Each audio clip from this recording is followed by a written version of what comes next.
खेल के नाम पर बड़े बड़े दावे, वादे और इरादे सरकार के दिखते हैं, लेकिन उनके काम करने की चाल अगर हम आपको दिखाना चाहें तो अभी जहां पर खड़े हुए हैं एक स्केटिंग रिंग है, स्केटिंग ग्राउंड है। इसमें आपको ज़्यादा से ज़्यादा झाड़ियाँ दिखेंगी पूरे में, और ये 2014 में बनना शुरू हुआ था। आज अगर हम बात करेंगे तो 2026 है, मतलब करीब 12 साल हो चुके हैं। 12 साल की इस पूरे पीरियड में हम देखेंगे तो आपको एक छोटी सी बाउंड्री दिखाई देगी चारों तरफ से, और झाड़ियाँ दिखाई देंगी। इस पूरे स्केटिंग ग्राउंड के लिए बनाने के लिए 1.5 करोड़ रुपए सैंक्शन हुआ था। इन 12 साल में वो 1.5 करोड़ रुपया आपको ज़मीन पे इस तरह से झाड़ियों के तौर पे उगा हुआ दिख रहा होगा।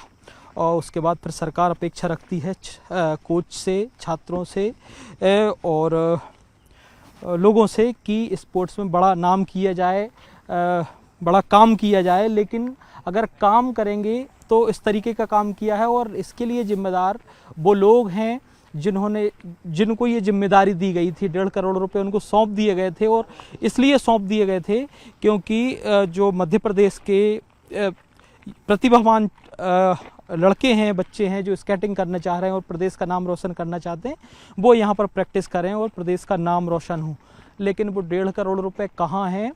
या तो झाड़ियों में कहीं दब गए हैं, छिप गए हैं, या वो कहीं ना कहीं किसी की जेब में देखे जाएंगे।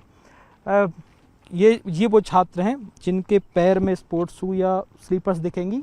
शायद यहाँ पर अगर एक ग्राउंड ठीक होता शायद स्केटिंग होता, स्केट होता है यहाँ पर। बिल्कुल, यहाँ पे स्केटिंग हो रही होती और भी नए प्लेयर्स यहाँ से निकलते और हमारे एमपी का नाम, हमारे इंडिया का नाम, हमारी सिटी का नाम रोशन होता, और ज़्यादा लोग इस स्पोर्ट्स में आने का ट्राई करते हैं। क्योंकि ये स्पोर्ट्स ऐसा है, सिंगल स्पोर्ट्स है, तो इसमें सेल्फ खुद की मेहनत से सब जीतते हैं इसमें आके। अच्छा, अभी आपकी एज क्या है? 16 ईयर्स। 16 ईयर्स है, यानी 12 साल तो इसको जब 4 साल के रहे होगे जब ये बनना शुरू हुआ था। हाँ, उम्मीद है ये बनेगा? लगता तो नहीं, अगर सबका सपोर्ट रहे तो बिल्कुल बन सकता है। अच्छा, आपको क्या लगता है बन जाना चाहिए? क्योंकि आपको 16 ईयर हो गया है, अगर आप बन गया होता जब तो आप बड़े लेवल पर खेल रहे होते। हाँ, बिल्कुल खेल रहे होते। अगर बना होता तो बहुत सपोर्ट मिलता, प्रैक्टिस में बहुत वो मिलता, अब मैं बाहर अलग अलग जगह नहीं भटकना पड़ता। अच्छा, सब कुछ पास में होता। एक बड़ा हट के सवाल करूंगा, आपके पेरेंट्स से जब आप बोलते होगे कि मुझे स्केटिंग करना है, और वो बोलते होंगे प्रैक्टिस करने कहाँ जाओगे, आप बोलते हो मैं सड़क पे जा रहा हूँ प्रैक्टिस करने, तो आपको नहीं लगता मैंने ऐसा गेम चूज कर लिया कि जिसको सड़क पे प्रैक्टिस करनी पड़ रही, इतनी भी सुविधा नहीं मिल रही सरकार से आपको? मजबूरी तो यही है, सड़क पे भी करनी पड़ती है। और जैसे एक ट्रैक हमारा है 100 मीटर का, लेकिन 100 मीटर में इनफ नहीं है कि हम मेडल ला पाए इतने सारे। सर, आपने बताया था आपका बच्चा खुद स्केटिंग करता है, लेकिन क्या इस स्थिति में बच्चा स्केटिंग कर पाएगा और आप उसको एक स्पोर्ट्स पर्सन देख पाओगे बना हुआ? नहीं नहीं, बिल्कुल नहीं। जैसे कि अभी मुझे ख्याल आता है कि जब हम लोग कंपेयर कर रहे थे, हमारे यहाँ से इंडिया से इंटरनेशनल चैंपियन है आनंद कुमार, चेन्नई से। हम लोग पिछले कुछ सालों में अलग अलग सिटी में नेशनल खिलाने के लिए बच्चे को ले गए। वहाँ की सुविधा हमने देखी, विशाखापट्टनम में गजब का रिंग बना हुआ है 200 मीटर का, और चेन्नई में रिंग बना हुआ है 200 मीटर का। तो जब ऐसे जगह दूसरी सिटीज़ में रिंक बने हैं तो वहाँ के प्लेयर नाम भी कर रहे हैं, वो इंटरनेशनल प्लेयर है और इंटरनेशनल चैंपियन है। दिल्ली से इंटरनेशनल चैंपियन निकला है, भोपाल से भी इंटरनेशनल चैंपियन निकल सकता है। लेकिन इस तरह की सुविधा हुई तो शायद हम अगले 20 साल में भी नहीं सोच सकते कि भोपाल से कोई इंटरनेशनल चैंपियन निकलेगा स्केटिंग में।